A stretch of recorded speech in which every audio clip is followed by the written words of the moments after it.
Well, I'm going to begin by asking about your sort of relationship with the original books, and if you remember reading them when you were a child, if you came to this quite sort of new and quite fresh when you sort of got this screenplay through. No, my parents read Peter Rabbit to me when I was a kid. I loved the Peter Rabbit, and then I started reading the books to my kids. So we thought it'd be a great idea and there's never been a feature film made from Peter Rabbit for a lot of reasons. So we were lucky enough to get the rights from the Beatrix Potter estate and worked with them on it. So I really wanted to make a movie that she would have, be proud of. So why do you think there was never a Peter Rabbit movie before? I don't know why. That's a good question. I think that they were. I don't know why. It's a good question. I know that she turned down Walt Disney famously because Walt Disney wanted to make a Peter Rabbit movie and she turned him down. So maybe the estate said that she didn't want a movie. So who knows? And I was wondering, because there's something very quintessentially British about Peter Rabbit, and obviously it's been captured really well in this movie. I was wondering about how you went about capturing that kind of British essence. I mean, have you spent a lot of time, Neil? Did you have sort of a lot of cast and crew that were from Britain that kind of helped? Yeah. I mean, I was the only American, right? And we spent a lot of time in the Lake District, shot in the Lake District, filmed in London and Harrods. The crew British, a lot of the actors British or Australian. Even the Australians, their family was all British. So everywhere I looked, there were people keeping me in line. And what sort of new challenges did you face directing, sort of part animation?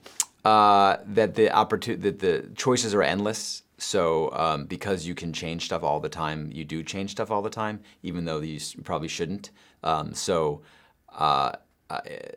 Sometimes you need some parameters, and animation takes the parameters away. It must be quite a nice sense of freedom, though, I guess, because I guess when you're working just with human beings, right, there's always that limit of what you can kind of achieve. Well, unless you're kind of Michael Bay and you've got $500 million, but right, I guess you can kind of do anything with this character, can't you? You can kind of put him in any situation. All that has to be done is done on the computer. So yeah, that is true. But we also wanted to make sure that they were grounded. And yes, you could do anything you wanted.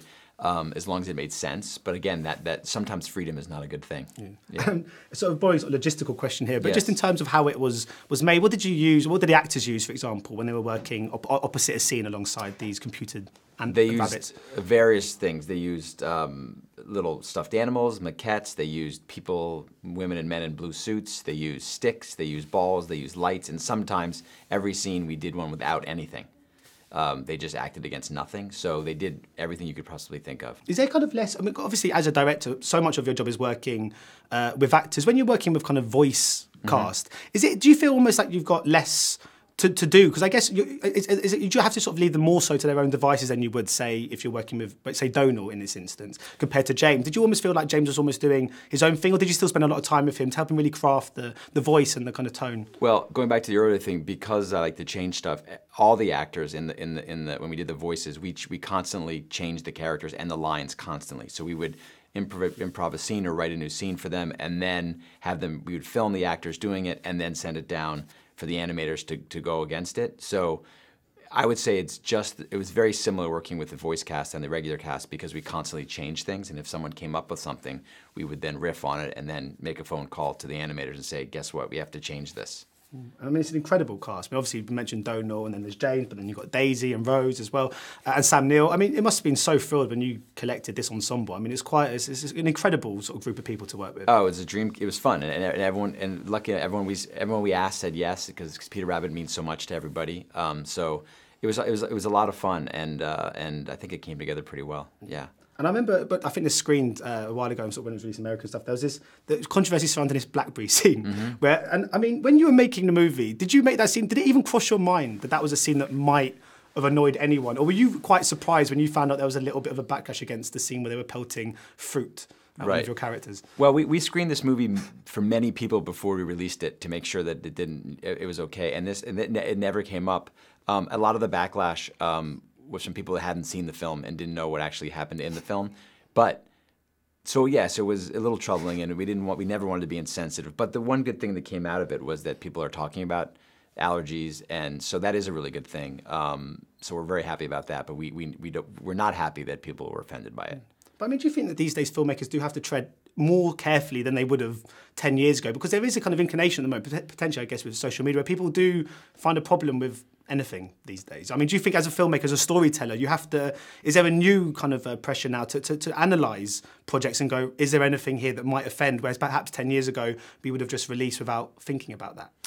Yes, but you can't overanalyze it because if you try to make something, anything, whether it's a sandwich or a movie, that it's going to offend nobody, it'll be very bad. So you have to kind of walk the line of what you think is right, but also never intending. You don't want to go out there and purposely intend to offend somebody. So it's a line, it's a dance. I've made some offensive sandwiches in my time. Yeah.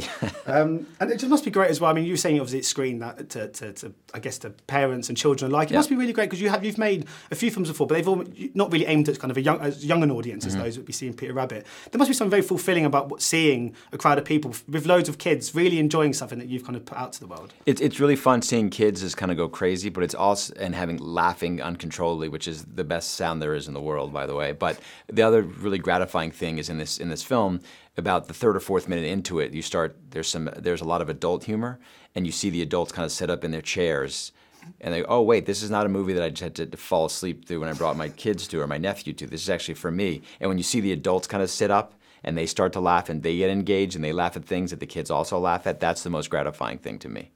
And so, just finally, I was just wondering what's next, what you've got coming up in the pipeline. The next thing is a dark comedy, R-rated dark comedy that takes place in the United States, which is a departure from this. But I do like to do different. The fun thing about making movies is that you get to make all different types of genres. I had a great time making this; it was fun. But the next one's a dark R-rated comedy. Well, I mean, this is done incredibly well. I mean, is there scope for more Peter Rabbit movies, do you think, in the future? Depending on how well this is received. I mean, the United States it was received very well, incredibly well. We're very happy about that. So if everyone likes it, listen, there are a lot of characters in these movies, in these books. So yeah, maybe. Ladies and gentlemen, you're watching Hey You Guys! Hey You Guys, huh? Hey, you guys. Is that from the Goonies? It is indeed, yeah. Nice. Hey,